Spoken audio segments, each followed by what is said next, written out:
Hey guys, today we're going to be talking about how to stay consistent with working out. Look, I know there are hundreds and millions of videos out there about what you need to be doing when you go to the gym. So this video is not going to be focusing on that. We're going to be focusing though on the mental aspect of what it takes to stay consistent with working out. Because look, you can make a decision to work out and you can probably do it for a month or 2 or 3 or 4 and then you stop. But if your mentality is right, if you go into it the right way, trust me, working out is a piece of cake. Also, for the guys that have been watching all my videos, I've got a surprise for you. We've got 2 cameras now. So hopefully this makes things a little bit more fast, makes things a little bit more dynamic. But yeah, let's get right into the video. Okay, so first things first, why should we work out? Let me get you guys interested in the idea of working out. So for me, I have been fit for most of my life, right? I have been an athlete, so I've had to work out throughout. I've had to stay fit, I've had to stay in shape. And recently, I decided to quit for personal reasons, injuries and all of that stuff. But I decided that, okay, I'm going to stop playing football. So then the question arose that what am I going to do now? Like, do I still work out? Because I was thinking there's no purpose for me to work out because I was working out all this while for me to stay fit for football. Now that there's no football anymore, what do I do? Like, do I still work out? What do I do? And that's when it clicked for me that I wasn't working out for football. I was working out because I enjoyed running. I was working out because I like staying in shape. I was working out because I like to set an example for the people around me and make sure that they know the importance of health and what the importance is of taking care of yourselves and keeping yourselves fit.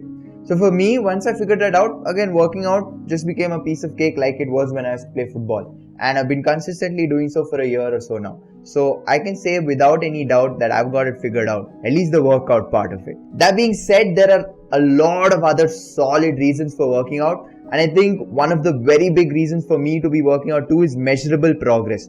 What better way to make sure that you're making improvements or making sure that you're making progress on a daily basis than working out? You're lifting weights, you're progressively overloading the amount of weight you're lifting, you're not lifting the same weight every day. You keep improving. And what better way to see yourself improving and growing as a person than working out? Another thing is growth mindset. It's a trending topic right now, but growth mindset is basically when you go against a failure and you think about the best possible outcome and you keep moving forward. And that happens a lot when you're working out. There are a lot of times when I'm like not feeling like lifting at all. But still, I stay positive, I stay optimistic and I go through the motion. And honestly, that's a really good feeling too. Looking back at all the years that I worked out, it feels good to know that I actually pushed through and I actually did something better for my body and for myself. Okay, now let me tell you about some problems that I see when it comes to working out. So the first thing is idealization. We idealize these people who have these really good bodies. Now let me tell you something, some of them sure might be fake, but a lot of them have had to put years of work to getting into that body and getting into that shape.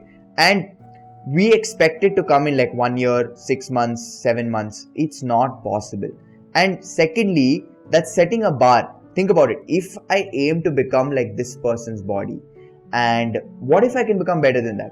What if my body can become even better than that? So set your standards really high. And secondly, do not compare yourself. Do not idealize these bodies and stuff that you see online. Now, the next problem that I see with working out is people not giving a separate space to work out. You are going to struggle to stay consistent with working out if you do not have a separate space. It could be anything. Like it could be a yoga mat that you have in the corner of your room. That's where you work out. That really helps. It could be a different room.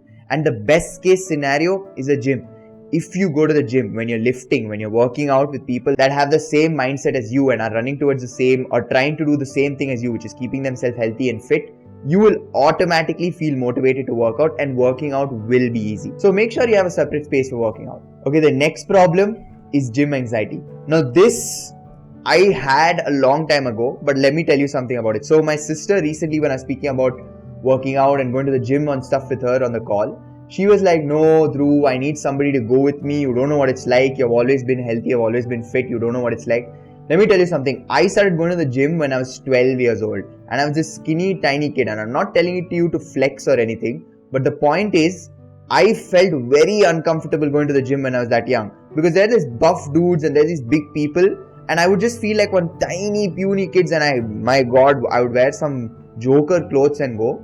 But The point is, any gym you go to, you're bound to feel anxious. It's a different space. You're going to feel nervous. But let me tell you what happens when you stick to it consistently. If you go work out in that space for 6, 7, 8 months, that space from being an anxious prone zone will become your comfortable space. You will feel natural in that space. It doesn't matter to you who comes into the gym, who is there, what is there. You're just in your element and you're doing your thing. In fact, just today, I went to a different gym with one of my friends, and I felt very anxious. It's natural. So don't worry about it if you're feeling anxious. It's totally normal. Another thing is dependency. Look, if you're dependent on external substances to work out, then it's going to be difficult for you. If you're dependent on going to the gym with a friend, you're going to struggle. If you're dependent on transportation, like getting an auto or anything of that sort, it's going to be difficult. Make working out as convenient as possible, because working out in itself is as difficult as it could possibly be. So if you can cut out all the difficulties that come before it, naturally working out will become easy. Now another problem is the rough patches. Look, I've been there. There have been times where I've been stuck there for months together. In fact, when I was playing football and I injured my leg, there was this whole period where I would just go to the gym and sit over there. And that's my advice for you. When the rough patches come, just show up. That's all you need to do. Go to the gym, play some music, dance, sing, talk to somebody, do whatever you want, but just show up. And it's 1 more days. When I look back at how many years I've been working out for, it's just a bunch of 1 more days. I don't feel like it today. Okay, let's just go 1 more day. Screw tomorrow, screw day after. Let's just go another day. Let's just go another day. That's all. Just stack your 1 days and you will feel good in the long run. Now the other thing is stressing on the tiny details. Oh shit, I wasn't able to lift more weight today. Oh shit, I didn't run too much today. Oh shit, I didn't do cardio today. It's okay. Trust me, it's okay. The number of days where I'm like, I'm not feeling like it today, screw it, I'll just skip core.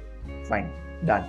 Move on. Instead of stressing about it that, oh, I didn't do it, oh, I didn't do it, oh, I didn't do it, and crying about it the entire time, you're probably going to eat away at your self-confidence with working out. And what's going to happen is you're going to find it way difficult to even go to the gym in the next day, because you're going to be like, what's the point? I'm skipping things in the gym. What is the use? And you're going to be so hard on yourself that you're just going to make working out an uncomfortable situation for you. So do not stress over the tiny details and just go with the flow. It's okay if you miss a few days. It's okay. There have been times where I missed 2 weeks and still bounced back. Honestly, I love working out and I want to speak about so much more, but I'm afraid I can't fit that into a 15 or 20 minute video. Probably I'll create a part 2 or something depending on how you guys enjoy this video. But I've still got 2 more points for you. So the first thing is work out for something bigger than yourself. You know, a lot of times when we do things just for ourselves, in the short term, maybe it might be easy, it might be fun. I'm not telling you not to be selfish. There are certain selfish decisions that we have to make. But when you link your working out, like something that I do is I'm trying to set the standard for the people around me, right? So when I work out for the people around me, I know that tomorrow when I'm not feeling like it, I'm not going to slack off because I don't feel like it. I'm going to be thinking like, oh, okay, wait, tomorrow what if my friend feels demotivated? Then they're going to think about how I showed up to the gym and probably feel motivated. Again, it's not to rub it in their face. It's definitely nothing related to some negative show-off bullshit. I'm just trying to set the standard for my friends and the people around me, and that helps me. So try linking your working out to something bigger than you. It can be for your family. It can be so that you live a long life and can give everything you want to your family. Just something bigger than you. Now, another thing, when you start working out, if you're somebody that watches this video and you're like, okay, fuck this shit, I'm going to go for it, I'm going to go work out, then you're going to hit this point where you're going to get momentum. Now look, my friends, momentum in life is a very fun thing. But with working out in specific, right, you see the gains, you move weight super aram se, you're able to do cardio, you're seeing improvements, you're seeing growth. When you reach that point, enjoy. And just know that it's not going to last forever, because momentum goes and it comes and it goes and it comes. So when it's there, enjoy every second of it. And when it's not there, just know that it's right around the corner and keep going. Okay, that's it for this video, guys. If you haven't watched the rest of the videos in this series, then do subscribe to the channel. I'll have the series show up over here. It's basically focusing on consistency and how consistency can be probably the most important thing of our 20s. And also, don't forget to subscribe to my newsletter. It's a different type of content. It's more story based. Probably for the ones that don't like to watch these videos, you can go and read. It's short and it gets some good messages across. And last but not least, my next video is going to be about how to stay consistent with being productive. A lot of times we think we're doing a lot of work, but we're not getting a lot done and we get distracted and all of those different things. So I've got a good video for you about productivity coming up. And that's it for this video, guys. I hope you enjoyed it. Thank you for making it so far. I hope you're able to gain some value from this video, and see you until next time. Bye.